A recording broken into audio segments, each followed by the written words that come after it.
Tiago, capítulo 1,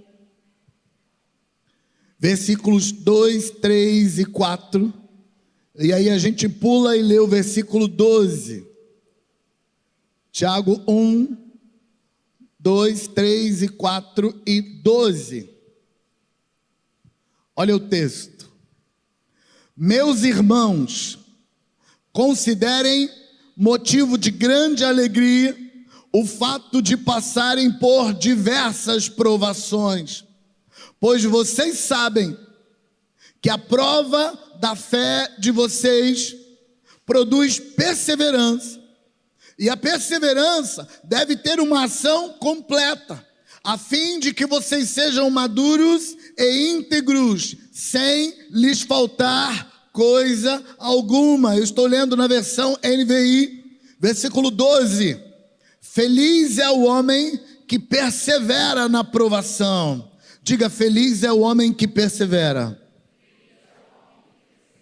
E o texto diz, porque depois de aprovado, receberá a coroa da vida que Deus prometeu àqueles que o amam. Nós estamos falando sobre perseverança. E a gente já entendeu que perseverança é importante para tudo na vida. Perseverança é importante na vida profissional, perseverança é importante no casamento, perseverança é importante nos estudos, perseverança é importante na vida espiritual. Mas a gente já viu, especialmente, que perseverança é uma recomendação divina para a vida espiritual. Perseverança é tão importante que Jesus disse que aquele que perseverar até o fim será salvo. A gente já entendeu que perseverança implica em continuar no caminho que você crê, quando você tem todas as razões para desistir. E quantas pessoas chegaram longe na vida, alcançaram a vitória, avançaram em alguma área da vida, e ele sabe que o segredo foi o fato de perseverar. Quantas pessoas, no momento em que ele teve vontade de desistir de algo que Deus tinha colocado no caminho dele, e planejou perseverar, ensaiou perseverar, e aí alguém apareceu e trouxe socorro, trouxe reforço, trouxe ajuda, e aquela pessoa desistiu de desistir, porque desistir de desistir é muito bom. E por causa disso, ela chega num dado momento, numa vitória enorme, e aí ela olha para aquele dado momento em que alguém deu força para ele não desistir, e ele se lembra com gratidão da pessoa que o ajudou a perseverar. Sabe, quando a gente pensa nisso, então a gente percebe a importância da perseverança. Mas hoje, eu quero ajudar você a entender que a perseverança tem três poréns. Três poréns em relação à perseverança. E os três poréns da perseverança começa no versículo 6 desse texto de Tiago, capítulo 1, quando Tiago diz assim: peça, porém, com fé.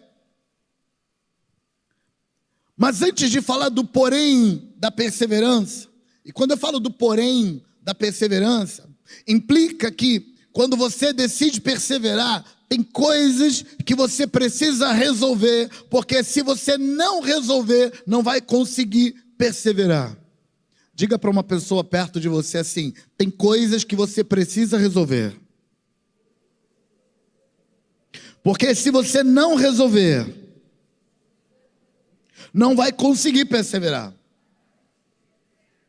Mas antes de falar dessas três coisas que você precisa resolver, porque se não resolver não vai conseguir perseverar, antes de falar dessas três coisas, me deixe falar do contexto, do que Tiago está falando aqui.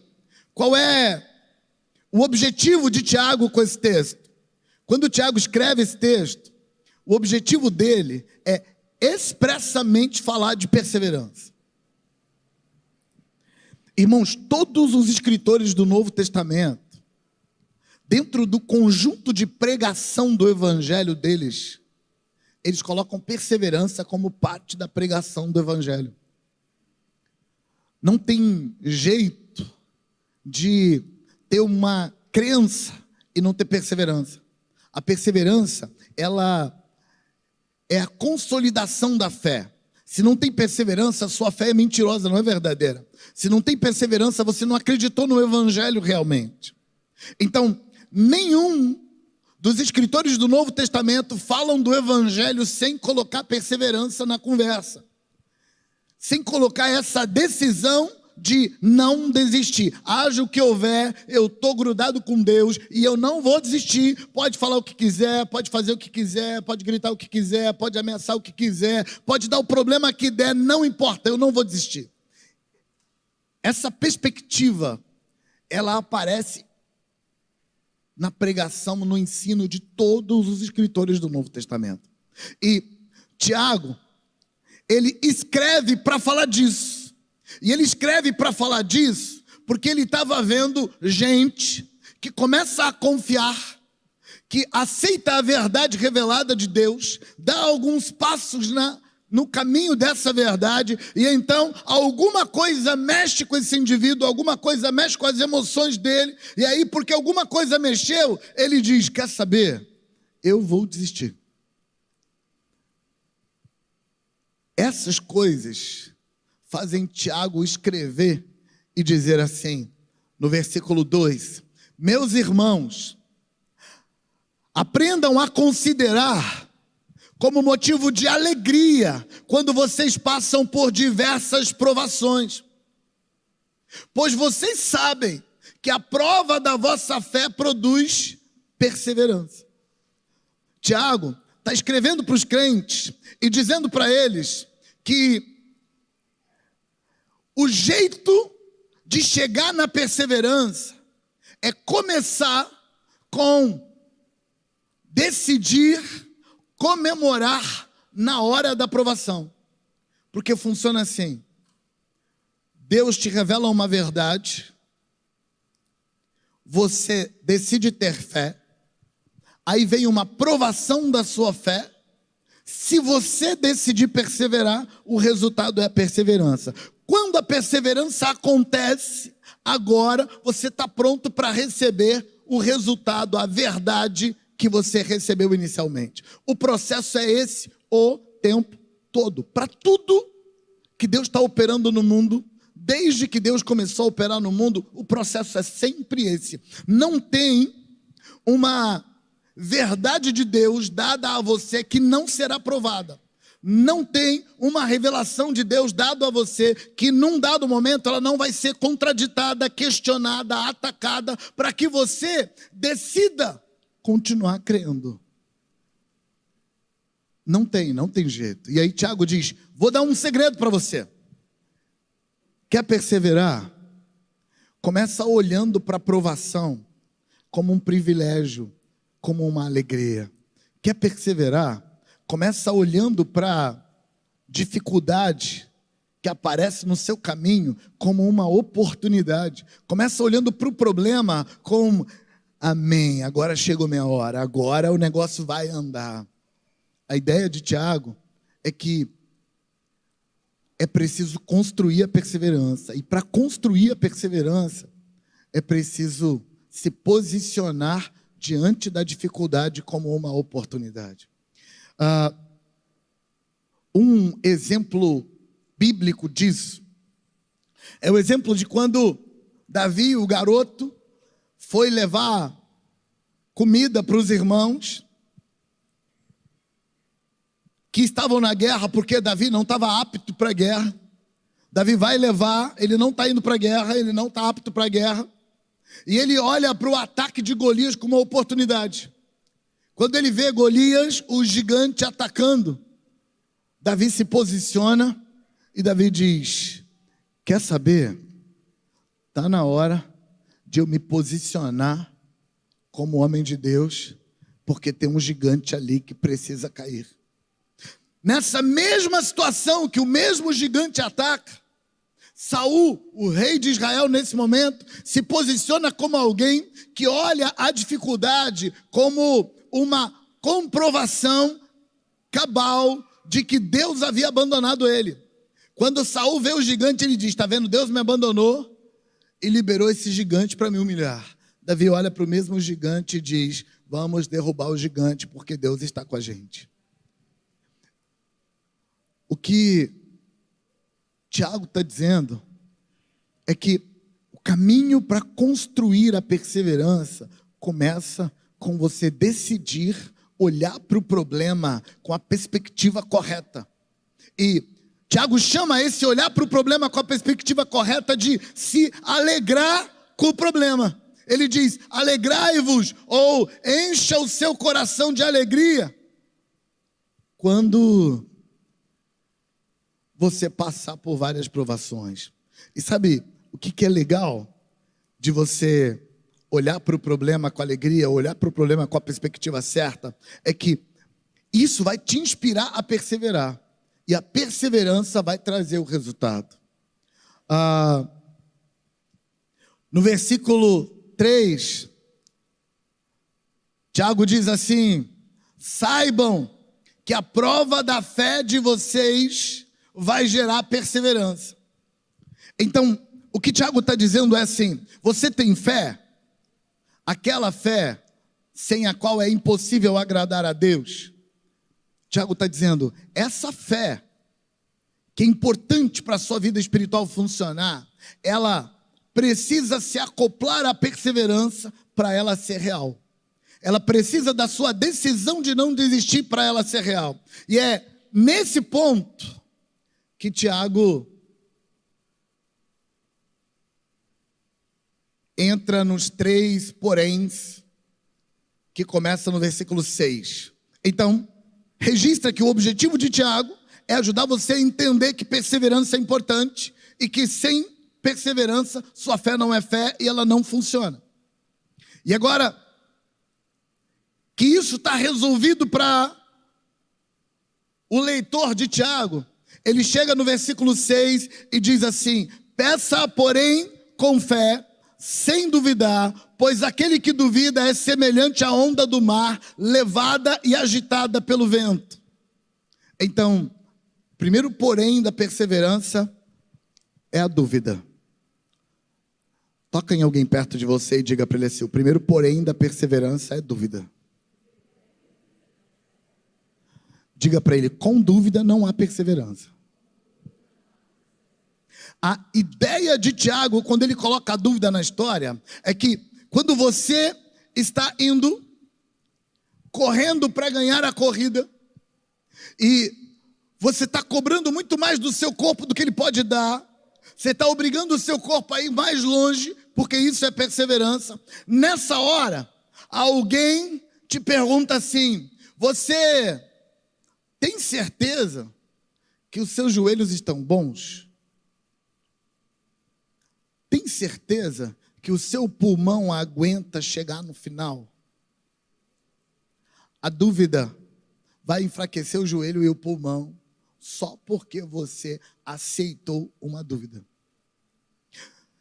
Tiago está falando de perseverança, e quando ele vai falar de perseverança, ele coloca o fato de que a dúvida vai roubar a sua energia para perseverar, e por isso ele coloca um porém, e coloca a dúvida como o primeiro porém. O segundo porém está no versículo 7. Não pense tal homem que receberá alguma coisa da parte do Senhor. Aliás, é o versículo 8. Por que ele não vai receber? Porque ele é alguém que tem a mente dividida e é instável em tudo que faz. Depois da dúvida, o segundo porém é a dubiedade.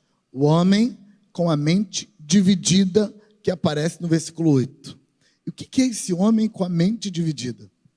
O homem com a mente dividida é o homem que foi além da dúvida. Ele paralisou entre duas decisões. Porque a dúvida, ela faz mal. Mas se você resolver a dúvida rápido, está tranquilo, não tem problema, dá para seguir em frente. Mas o próximo passo da dúvida é a dubiedade. O que é a dubiedade? A dubiedade é um padrão psicológico de estar preso entre duas possibilidades, em que você dá um passo na direção de uma delas e percebe que vai doer. Aí você volta e dá 2 passos na direção da outra possibilidade e percebe que também vai doer. Então você volta e fica ali no meio pensando, eu vou para cá, eu vou para cá, eu vou para cá, eu vou para cá. A dubiedade é basicamente não decidir que preço você quer pagar.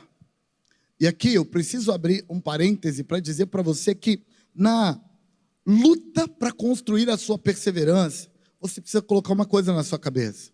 Não existe caminhada sem preço a pagar.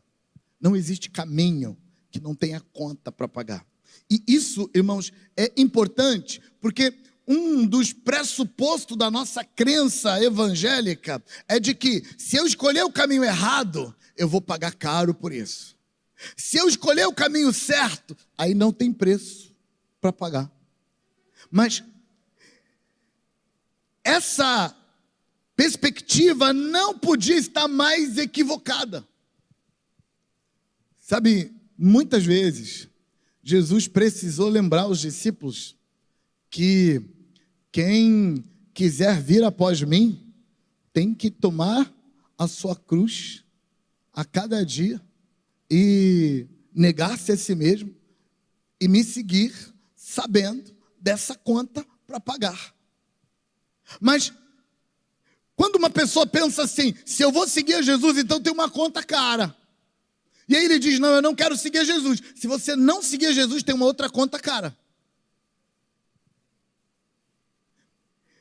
Mas como a gente fez um pressuposto de que deve ter um caminho sem custo, a gente, toda vez que tem que tomar decisões sérias na vida, a gente fica inconscientemente porque a gente não percebe que é isso que a gente está procurando descobrir qual é o caminho aonde eu não vou pagar uma conta. E isso te trava e não tem perseverança se você não aceita que seja lá para onde você for, tem conta para pagar. Eu já contei para os irmãos que no gabinete eu já tive a cena de uma pessoa que senta na minha frente no gabinete e chora, desabafando a dor de não ter se casado e de estar sofrendo uma dor de solidão terrível e que isso machuca e perguntando a Deus, por que, Senhor, por que, Senhor? Aí aquela irmã sai, consolada, resolvida, indo seguir o caminho dela, entra outra irmã para eu atender e ela chora com a mesma força, com a mesma dor, porque ela está casada e o casamento está cerceando ela, está tirando dela a liberdade de viver. E eu sei que se você for muito racional e muito calculista, você vai falar, pastor, troca as duas de lugar, porque elas serão felizes. E talvez sim, mas só por uma semana, porque na outra semana as duas vão estar choramingando a mesma dor que a outra estava. Porque a verdade é que ser casado tem o preço de ser casado. E ser solteiro tem o preço de ser solteiro. Não tem uma escolha aonde não tenha conta para pagar. Pastor, eu quero muito um emprego porque eu estou desempregado. Aí quando o emprego chega, tem a conta de ter emprego. E se a pessoa ficar desempregado, tem a conta de ficar desempregado. Eu sei que você não vai acreditar em mim, mas tem a conta de ser pobre e tem a conta de ser rico. Algumas pessoas, quando eu falo que tem a conta de ser pobre e a conta de ficar rico, algumas pessoas brincam comigo e falam assim, pastor, dá o meu Pix para os ricos, que aí eu já alivio ele dos problemas. Mas não é tão simples assim. Muito provável que se o rico der a riqueza dele para você, aumenta o problema dele. Mas o fato que quero ajudar você a entender é que a dubiedade, ela existe. Porque o indivíduo estava no caminho da perseverança. Deus deu um caminho para ele e ele resolveu seguir o caminho de Deus. E ele dá alguns passos e de repente ele percebe que no caminho para onde ele está indo, tem uma conta, tem preço a pagar. A vida, irmãos, não é simples. A vida é angustiante, é pesada, é difícil de ser carregado. E é por isso que a gente precisa olhar a vida como uma missão. A gente não veio ao mundo para se divertir. Isso aqui não é um parque de diversões, isso aqui é um campo de batalha. Porque se você olha para a vida como se a vida fosse um parque de diversões, você vai passar o dia inteiro e a semana toda e o mês todo e o ano todo perguntando: cadê minha diversão, pastor? Não tem diversão, você veio cumprir uma missão. E quando você aceita o fato de que veio cumprir uma missão, então tem conta para pagar, não importa que lado que você escolher. Eu chamo de síndrome da encruzilhada, quando o indivíduo para no meio de duas escolhas. Eu posso escolher para cá, eu posso escolher para cá, mas ele não escolhe nenhum dos dois, porque quando ele olha para esse lado, ele diz: beleza, é isso aqui que eu quero. Aí ele dá alguns passos e dói. Aí ele diz: não, não quero que dói. Aí ele volta. Ele vai para o outro lado, dá alguns passos e dói. Aí ele volta para o meio de novo, e aí ele entra na encruzilhada e fica aprisionado ali, com uma sensação de angústia, que a cada semana vai deixando ele mais deprimido, porque vai sugando as energias de eu não consigo sair, como se um aparelho está ligado, mas não consegue funcionar e continua consumindo energia e a superaquecendo. É o que acontece na psique do indivíduo, na síndrome da encruzilhada. Ele vai superaquecendo emocionalmente, gastando energia, porque ele não decidiu sair do caminho. Sabe quando eu encontro uma pessoa assim, depois de perceber que ela está na encruzilhada, a minha fala para ela é: faz qualquer coisa, mas sai daí.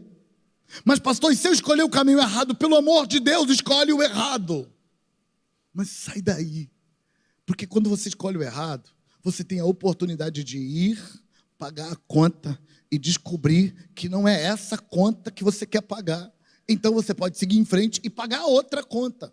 Mas o fato é que não tem caminho que não tem conta para pagar. A gente só persevera quando a gente diz assim: você quer andar com Deus? Quero. Então a conta é X, vou pagar, estou dentro. Não, eu não quero andar com Deus porque a conta é cara. Então vai andar sem Deus e vai pagar outra conta. Mas sempre tem uma conta para pagar. Eu queria te contar que gente madura não pergunta pela conta. Não. Gente madura pergunta: para onde eu quero ir? Para cá. Então vamos embora. Não importa que conta. Porque é a imaturidade que faz com que a gente pergunte pela conta. E perguntar pela conta significa que você não fez escolha real. Significa que para onde você está indo não é realmente sua escolha. Você está sendo trabalhado, direcionado pelo preço. Sabe, por exemplo, tem muitos deuses por aí. Eu sirvo a Yahvé, o Deus de Abraão, e ao Senhor Jesus, o filho dele. Eu não sirvo a ele porque o preço é mais caro ou mais barato. Eu sirvo a ele porque é ele que eu quero. E, às vezes, o preço fica mais barato. Às vezes, o preço fica mais caro. Às vezes, parece até que não tem preço. E, gente, na boa, eu amo comparar o preço que eu pago por servir a Jesus e o preço que aqueles que rejeitam a Jesus pagam. Eu amo comparar e descobrir que o de lá é mais caro. Amo isso. E muitas vezes, nós pecamos ao fazer isso, porque nós damos para as pessoas a quem evangelizamos a impressão de que a razão que eles têm para servir ao nosso Deus é porque a conta com o nosso Deus é mais barata. Servir ao nosso Deus é mais legal, porque aqui tem mais prazer, é mais gostoso, tem mais gente legal, tem mais música boa, tem uma vida melhor. Um tempo atrás conheci uma pessoa que não queria ir para a igreja. Ela não gostava de igreja, ela falou: não gosto de crente. E ele falou: mas no dia em que eu resolver botar a minha vida nos eixos e parar com essa vida de gandaia, quando eu for casar, ele disse: vou procurar uma moça de igreja para casar. Porque as moças de igreja são tudo gente boa, as moças de igreja são mais direitinhas. A nossa pregação do evangelho parece muito com isso. Porque a gente ensina para as pessoas que não querem Jesus que elas deviam querer, porque do lado de cá é mais legal. Eu amo mostrar que do lado de cá é mais legal. Mas ninguém devia vir para o lado de cá porque o preço é mais barato aqui. Porque a escolha não é real. Porque amanhã esse preço pode ficar mais caro. E é aqui que entra a maturidade de perseverar, porque é isso que eu quero. Irmãos, a perseverança é uma espécie de teimosia, sabe? Teimosamente eu vou seguir nesse caminho. Por quê? Porque eu quero.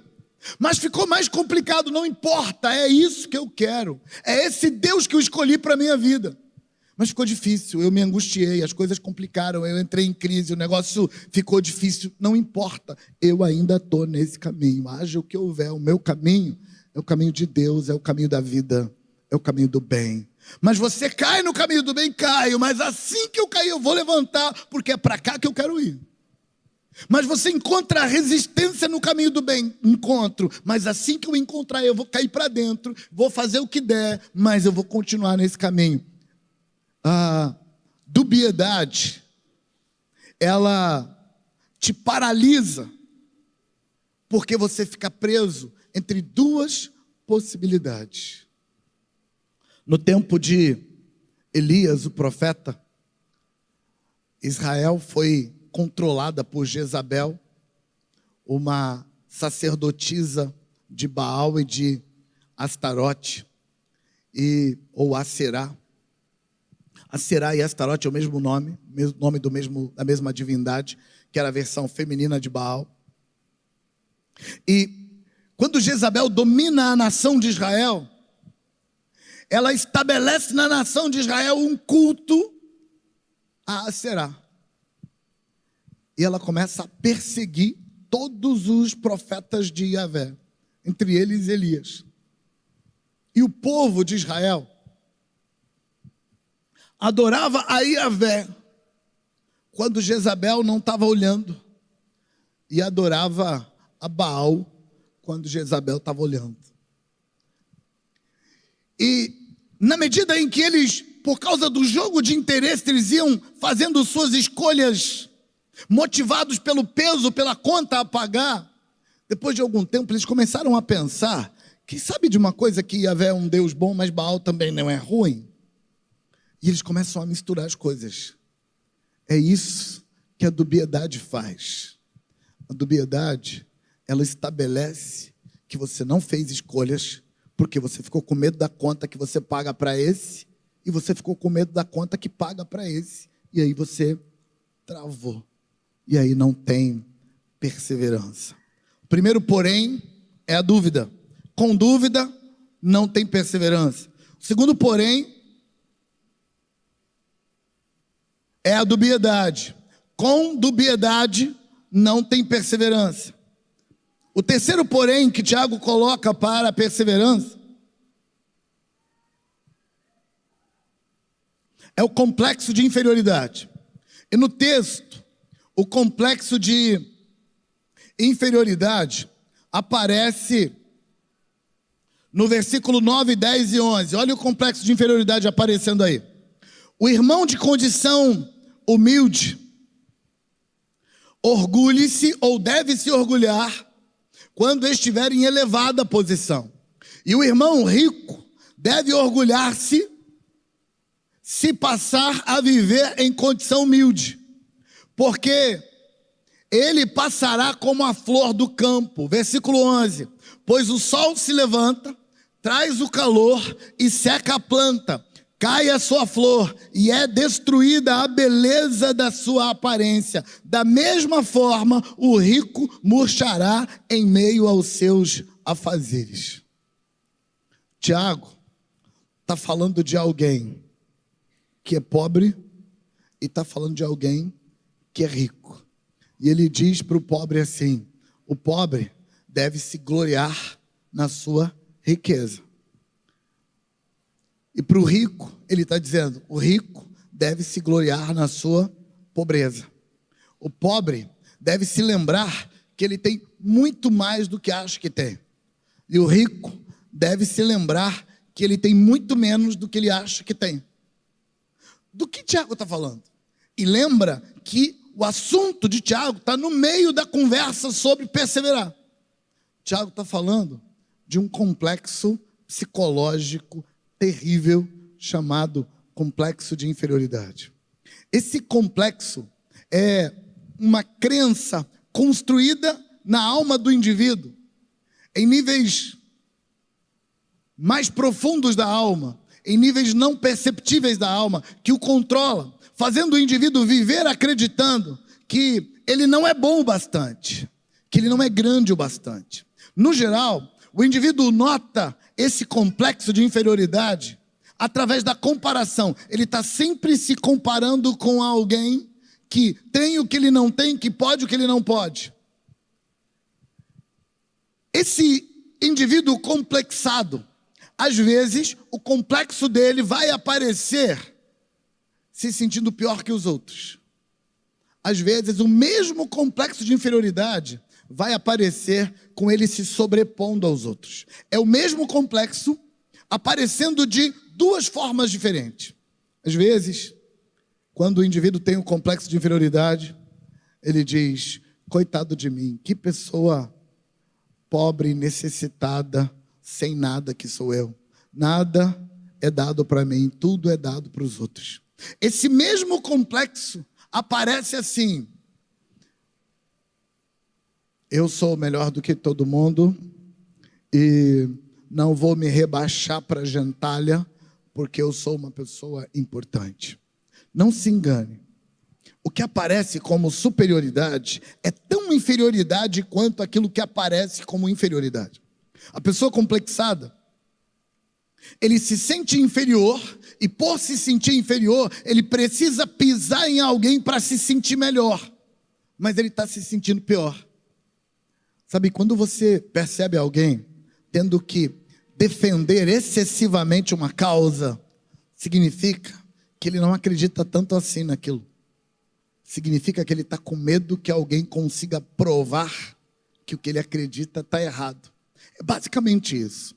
O complexo de inferioridade, muitas vezes, precisa provar para todo mundo que eu não sou tão pequeno quanto vocês pensam. E aí ele pisa no outro, aí ele humilha o outro, ele ataca o outro, ele destrói o outro, porque ele está tentando mostrar que ele é maior. E para mostrar que ele é maior, ele diminui o outro. As duas coisas são complexos de inferioridade. Num lado, ele se apequena por causa do complexo de inferioridade. No outro lado, ele se engrandece por causa do mesmo complexo de inferioridade. E a gente precisa lembrar que Tiago está falando sobre perseverança quando ele coloca essa conversa na mesa, dizendo, estamos falando de perseverança. Se você não resolver seu complexo, você não vai perseverar. Sabe por quê? Porque pessoas complexadas, se ela não encara o complexo, se ela não olha para dentro e admite, tem um complexo aqui, ela vai ser extremamente manipulada pelas circunstâncias.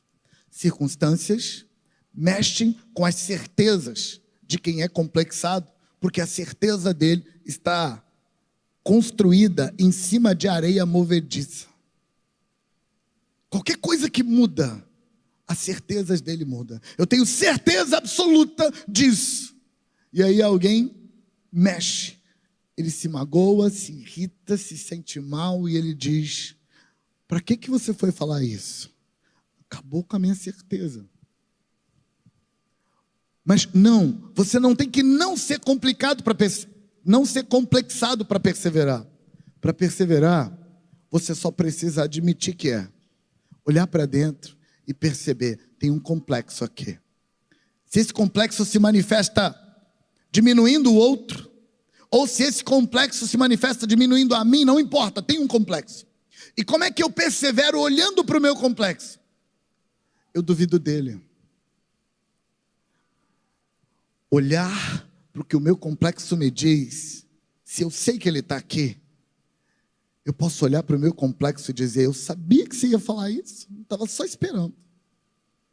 Sabe, por exemplo, às vezes, Deus abre uma porta excepcional para você. E Deus te abençoa. E às vezes, no seu momento devocional, Deus te diz assim, meu filho, estou abrindo uma porta para você. E quando você toma a postura de ir na direção da porta que Deus te falou que abriu, naquele caminho, alguma coisa te desanima, alguma coisa dificulta. E aí o seu complexo diz, tá vendo? Para você, tudo é mais difícil. Por que não podia ser fácil? Por que você não podia ir nesse caminho e só entrar pela porta? Quando o seu complexo grita que para você tudo é mais difícil, para você nada dá certo, nada é redondinho, quando o seu complexo grita isso, se você já sabe que ele está aí, se você já parou de se enganar e olhou para dentro e falou, tem um complexo aqui, eu me sinto inferior aos outros, eu me comparo com as pessoas. Se você já deu nome, você já estava esperando. Está indo na direção de uma conquista? É claro que o seu complexo vai gritar. E aí Tiago diz que tem dois caminhos. Se ele se manifesta como inferior, na hora em que ele se manifesta, ele te diz, você não vale nada. Tiago diz assim, você tem grande valor, lembra disso. Contradiz, duvide do seu complexo, diz para ele que ele não é verdadeiro. É o que Tiago está ensinando. O irmão de condição humilde, lembre-se que você é poderoso, você é rico em Deus. E o irmão que se acha rico, lembra que você não tem nada, que sem Deus você está afundando. Mas você precisa lembrar, nenhum é pobre e nem o outro é rico, os dois são complexados. Esse é o problema. E quando ele toma a postura de confrontar o complexo, então ele diz o contrário que o complexo está dizendo. Mas para você confrontar seu complexo, você primeiro precisa parar de se enganar e admitir que ele está aí. Quer ele se manifeste com você dizendo que é melhor que os outros, quer ele se manifeste com você dizendo que é pior que os outros. Você não é pior do que os outros e você não é melhor que os outros. Você não precisa se comparar com ninguém, porque você é único. Só tem você no universo inteiro, no tempo e no espaço. Então, toda comparação que você fizer com qualquer um vai estar errado, porque só tem você. Deus está fazendo algo na sua vida. E para você chegar aonde Deus planejou, é preciso perseverar. Louvor, socorro. Toque numa pessoa perto de você e diga isso para ele. Diga, Deus está fazendo algo na sua vida. E para você chegar lá é preciso perseverar. Para você perseverar naquilo que Deus quer fazer na sua vida, Tiago está te dizendo que você precisa encarar 3 poréns. É preciso encarar a dúvida, é preciso encarar a dubiedade, é preciso encarar o complexo de inferioridade que está aí gritando na sua alma. E você não encara isso, irmãos, negando que está lá. Não. Você encara admitindo que está lá. Sabe, quando você admite que essas coisas estão dentro de você, você consegue dar descontos. Você sabe que você tende para esse lado? Sei. Então, quando você for lidar com algo e isso manifestar, você já sabe, eu tendo para isso, então o que eu estou vendo não é verdade. Eu gosto de comparar isso com óculos. Sua situação emocional, ela te dá uma espécie de óculos para você ver a vida. Então imagine, por exemplo, que você usa um óculos vermelho. Que cor é a parede branca? Você responde, vermelho. Não, ela é branca.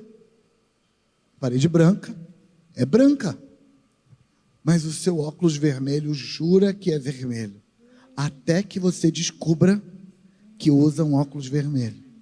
Quando você admite que o seu óculos é vermelho, quando você olhar para a parede e ela estiver no vermelho do seu óculos, então você sabe, tá branca essa parede, Eu estou vendo vermelha, mas ela não é vermelha não, é só o que eu estou vendo.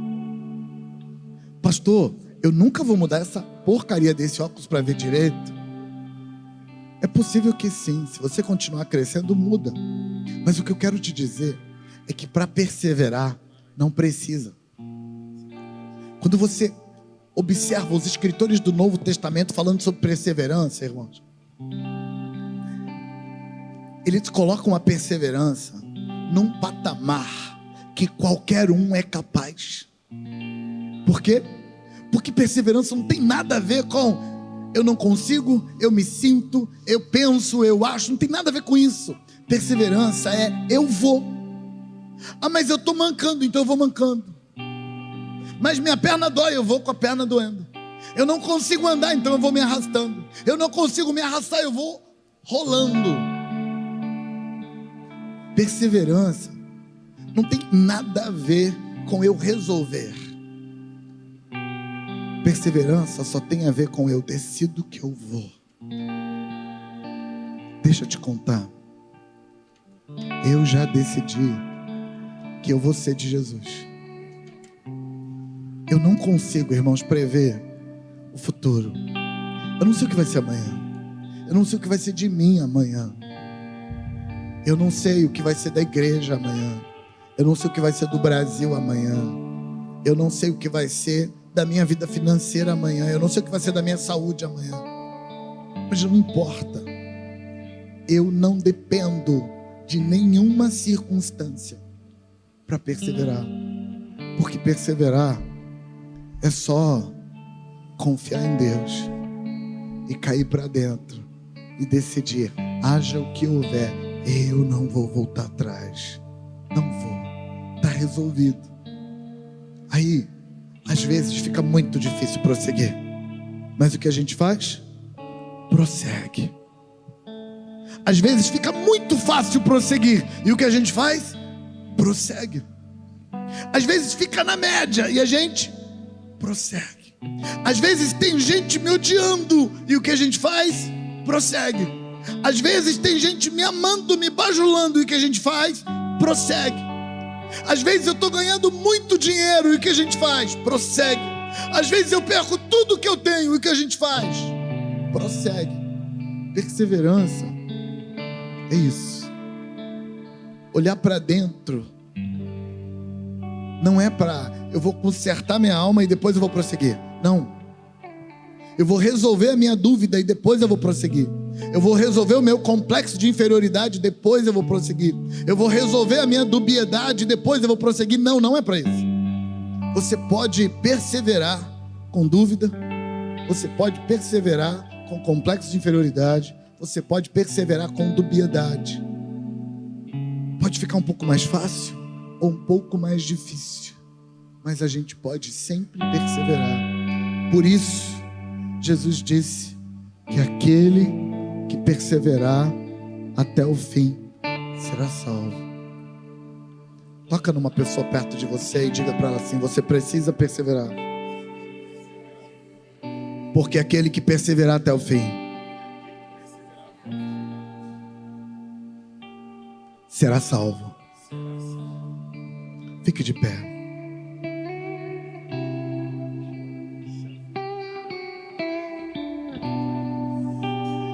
Deus não vai falhar na promessa.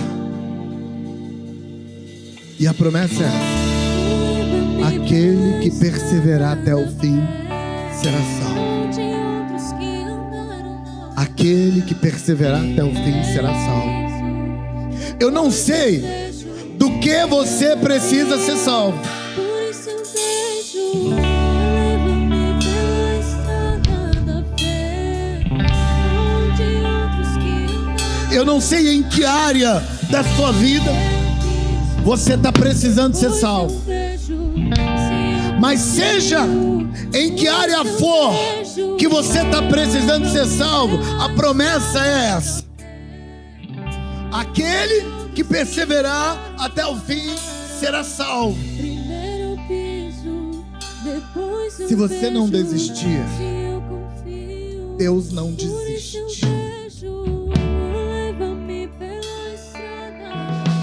Só tem uma parte dessa aliança que pode desistir? A sua. Deus não vai desistir. Deus não vai abrir mão de você. Deus não vai parar de querer te abençoar. Deus não vai mudar, porque Ele não muda.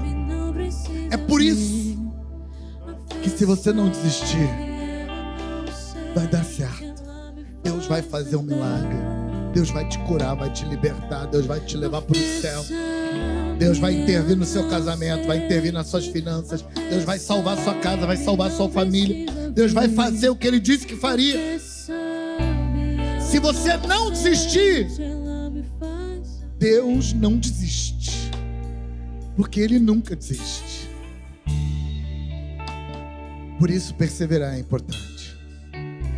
Por isso encarar sua dúvida é importante.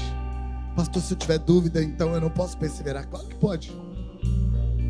Fala para sua dúvida que você duvida dela e cai para dentro, vamos embora. Pastor, se eu tiver dubiedade, eu não posso perseverar. Pode. Olhe para sua dubiedade, veja ela e continue. Não tenta explicar isso. Só toma postura de: eu não desisto desse Deus.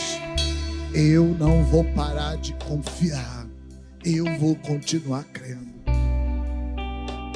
Apresenta para Deus aquela promessa que Ele te fez e que as trevas estavam te convidando a desistir.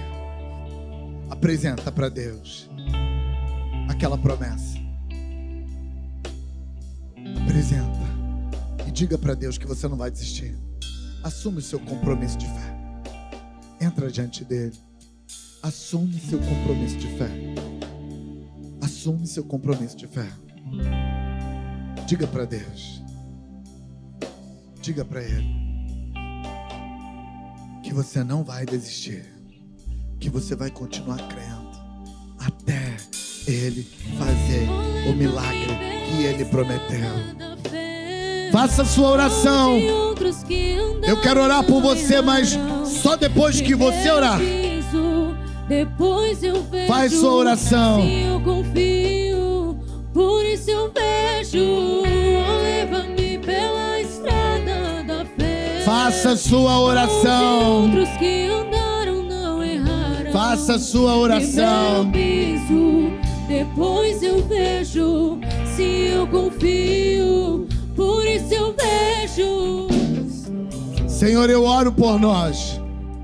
Eu clamo por cada um dos teus filhos que estão aqui no presencial. Eu clamo por cada um dos teus filhos que estão ali no online com a gente.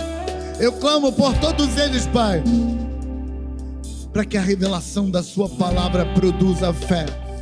E que na fé o teu filho seja socorrido. Na confiança o milagre venha. Na confiança a intervenção aconteça. E teu filho seja socorrido nesse tempo. Em nome de Jesus, faz o milagre que teu filho precisa. Em nome de Jesus.